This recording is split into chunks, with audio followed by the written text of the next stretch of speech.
Barrister Ali Zafar भी हमें join कर चुके हैं कॉल पर।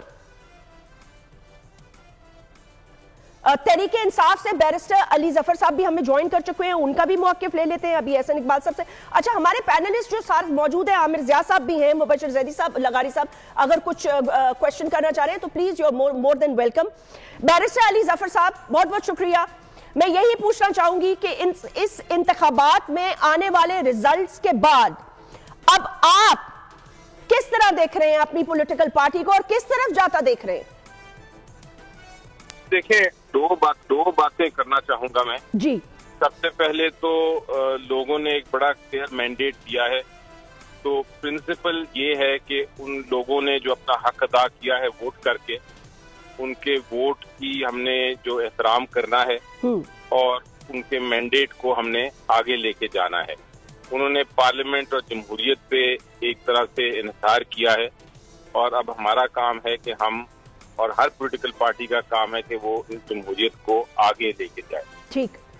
ये कहने के बाद मैं ये कहना चाहूंगा कि ये भी हकीकत है कि बहुत सारे जो कैंडिडेट्स हैं जो जीते हुए थे उनको हराया गया है और उनकी एक्चुअली अभी लीगल एक उनकी होनी है कार्रवाई जिसके तहत वो वापस आएंगे। ठीक। और अल्टीमेट फैसला जो होगा कि आगे सियासत किस तरफ जा रही है वो उनके सीटों के फैसले के बाद होगा। लेकिन तीसरी बात ये है कि अभी जो फिलहाल पोजीशन है उसको मद्देनजर रखते हुए 3 मुख्तलिफ असेंबलियां हैं हमारे सामने। ठीक। और उन तीनों असेंबलियों में मुख्तलिफ पोजीशंस बनती हैं, मुख्तलिफ स्ट्रेटजीज बनती हैं। सबसे पहले मैं KPK की असेंबली की जिक्र करता हूँ। वहाँ क्लियरली जो PTI है वो सबसे मेजॉरिटी वाली पार्टी है। ठीक। और उसमें कोई शक नहीं है कि वहाँ हम हुकूमत बना सकते हैं और बनाएंगे। तो वो तो बड़ी आसान स्ट्रेटजी है कि वहाँ हुकूमत हम बनाएंगे और अब हम उम्मीद करेंगे कि अच्छी ऑपोजिशन हो। ठीक। दूसरी पोजीशन है सेंटर की। सेंटर में PTI सबसे बड़ी जमात है और उसका हक है कि वो एक पार्टी जो सबसे मेजॉरिटी में है तो जमहूरियत का ये हक है कि वो ही पार्टी गवर्नमेंट बनाए।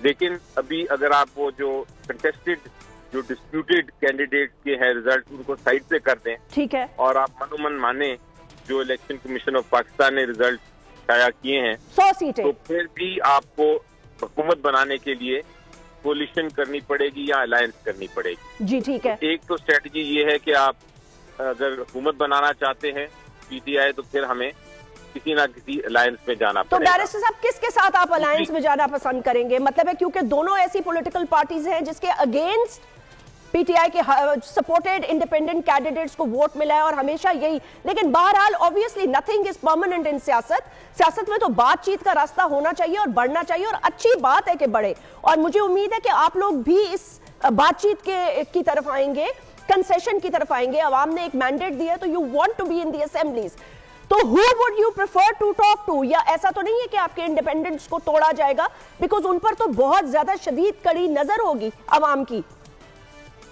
देखें, जमहूरियत के तकाजे में जरा कंप्लीट कर लूं कि एक स्ट्रेटजी तो ये है जिसकी आपने भी जिक्र किया और मैंने भी उससे शुरुआत की जी कि हम अलायंस में करें, बिकॉज एक पार्लियामेंट्री डेमोक्रेसी में यही होता है कि पार्टी आती है हुकूमत बनाने के लिए और इलेक्शन के बाद अगर इस तरह की पोजीशन हो तो फिर किसी ना किसी पॉलिटिकल पार्टी के साथ बैठा जाता है या मुज़ाकरात होते हैं। दूसरी हमारे सामने जो ऑप्शन है वो ये है कि हम ऑपोजिशन में बैठे हैं। ठीक। और ऑपोजिशन हमें किसी पार्टी के साथ अलायंस करने की जरूरत नहीं होती। तीसरी ऑप्शन ये है कि हम एक सॉफ्टवेयर अप्रोच भी कर सकते हैं कि हम किसी एक पार्टी को सपोर्ट कर दें और बैठे ऑपोजिशन में, हुकूमत में नहीं। ओके। ये भी एक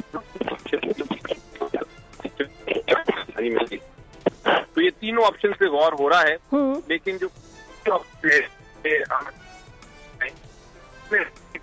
है और हम हुकूमत चाहते हैं। आवाज थोड़ी कट रही है बैरिस्टर साहब आपकी। अच्छा, तीन नुकात की। सब्सक्राइब करें और बेल दबाएं ताकि कोई खबर रह न जाए।